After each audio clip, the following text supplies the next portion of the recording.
Welcome to Court Q&A, where we attempt to provide useful information about our court in under 10 minutes.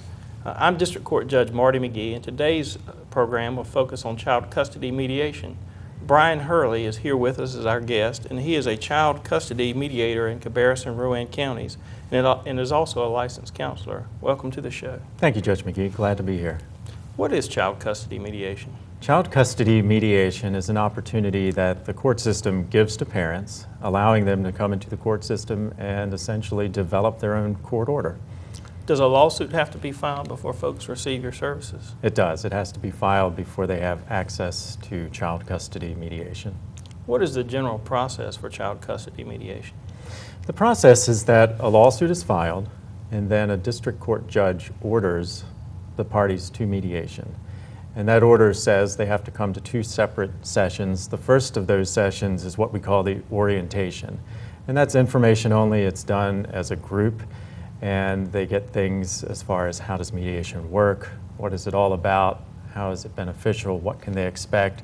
There's even some stuff that talks about what are children going through. After that orientation, they then sign up for their second session, and that's the time where they'll sit down with an actual mediator. They'll talk about their case, their children, and hopefully resolve child custody issues. If the parties do reach an agreement, is it enforceable just like a court order? It is. It's signed by a judge, and it represents an order of the court. What percentage of child custody cases are resolved through mediation? We're really fortunate here in Cabarrus County. We have one of the highest resolution rates in the state of North Carolina. 65 to 70% of all the cases that come through mediation actually resolve. And I really want to tip my hat to the fabulous group of attorneys that we have here and the wonderful judges. They work together as a team, really trying to help the families, and I think that's really why the resolution rate is so high. Well, it's kind of you to say that, and it's nice to know that such a high percentage of the cases are resolved that way.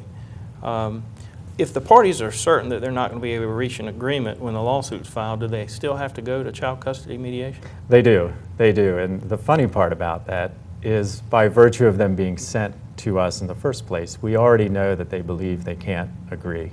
In fact, it's normal for me to walk out, introduce myself to people for the first time, and they'll say, "We're going to be here 5 minutes, and then you'll be done. We can't agree." 2.5 hours later, they're looking at each other, shaking their heads, wondering, how did we come up with this agreement?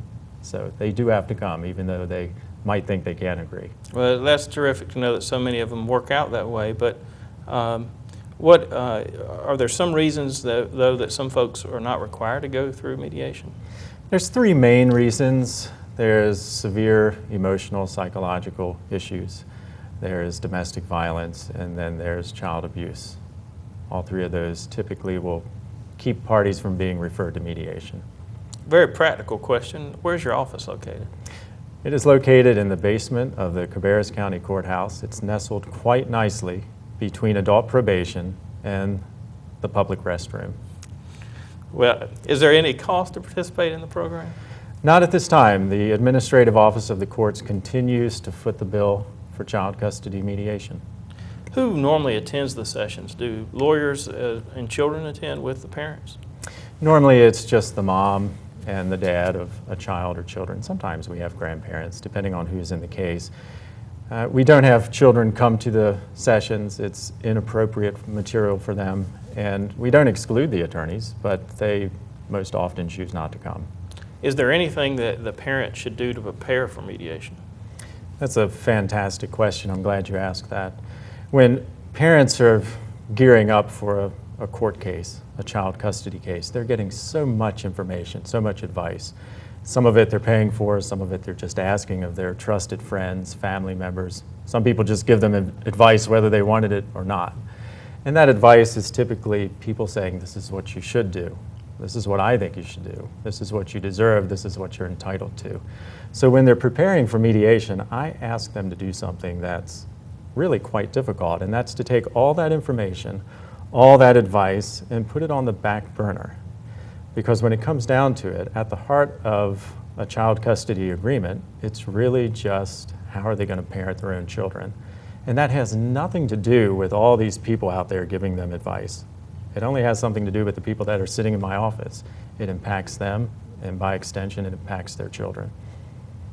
What happens to the folks that unfortunately are not able to reach an agreement? Well, for me, it's really simple. I send a letter to the court, to the attorney, saying parties showed up, they didn't reach an agreement. What happens to them from that point on, I'm not really sure. Maybe you can comment on that. I'm sure you see some of them in your court. Well, for those that don't reach an agreement, that come back to court, they're in a position where we can either set a trial for the case or they can still continue to try to work out their agreement, an agreement. And fortunately, a large percentage of folks that end up coming back from court still are able to work out some sort of arrangement that's acceptable to them.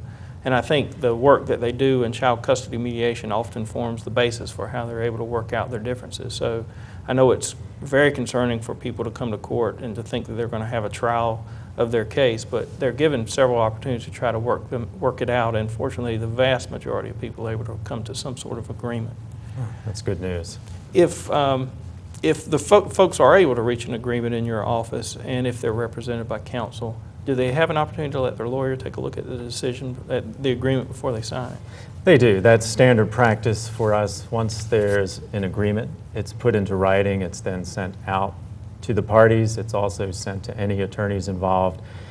And if one of the parties doesn't have an attorney, I strongly encourage them to at least go out there and get a consultation with an attorney. This is a really serious document that they're going to enter into, that they're going to sign.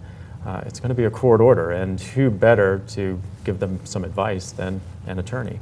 When folks are trying to work out their arrangement, do you have some standard plans that folks take a look at? We do not. We don't do it like that because every case is so unique, every family is so unique. We really leave it up to the parties, the parents, to come up with what best fits their needs and their children. Are there some common misconceptions about child custody mediation? There's a lot of misconceptions. I'll touch on two.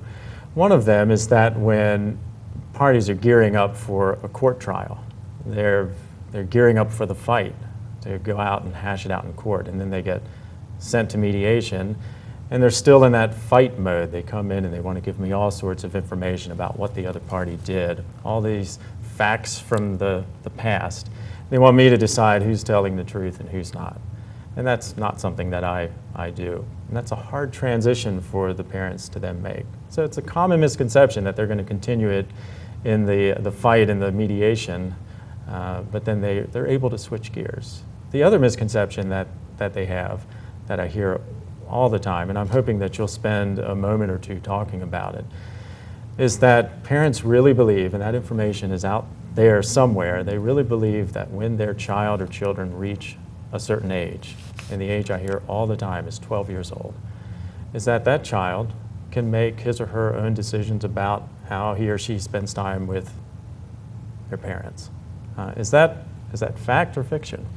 Well, there is no magic age when a child gets to decide if they're a minor. The older the child is, the more mature the child is, the better the reasons the child offers, the more weight typically that judges give their choice. But 12 and 13-year-olds don't decide custody cases. If the parents are not able to reach an agreement, then it becomes the court's responsibility to make the decision after listening to all the evidence that the parents want to provide the court, which often includes testimony or information from their child. But there's no magic age where a child makes that decision. Okay. Is financial issues, are they discussed as part of your mediation? We don't address financial issues. We're not allowed to resolve them in our written agreements. That doesn't mean that from time to time people don't bring them up and discuss them and have meaningful discussions, but they never go in the agreements. If a agreement has been reached and the parents' needs change, is there a way for them to come back to speak with you after the order has already been entered? The state of North Carolina has made child custody mediation as user-friendly as it possibly can be. Once they have an agreement, all they have to do is agree to come back, and then they call my office, I set an appointment for them, and they come back and update the agreement. It's that simple. Is there information available online about the child custody mediation process? There is. The information that we have at the orientation, the films that we show, and a booklet that we hand out, it's all available at nccourts.org. Thank you. Thank you, Brian, and thank you, Channel 22, for allowing us to air this program. Child custody mediation offers parents an excellent opportunity to try to work through their differences without going through the trial process. Oftentimes, if folks have difficulties when they come into court after a trial, sometimes those problems are increased when they leave after having aired all their difficulties out in public. Child custody mediation allows parents to try to work through their differences and come up with an agreement that works for them and their children. And if you are part of a lawsuit in North Carolina, I strongly urge you to participate in the program. Thank you all very much.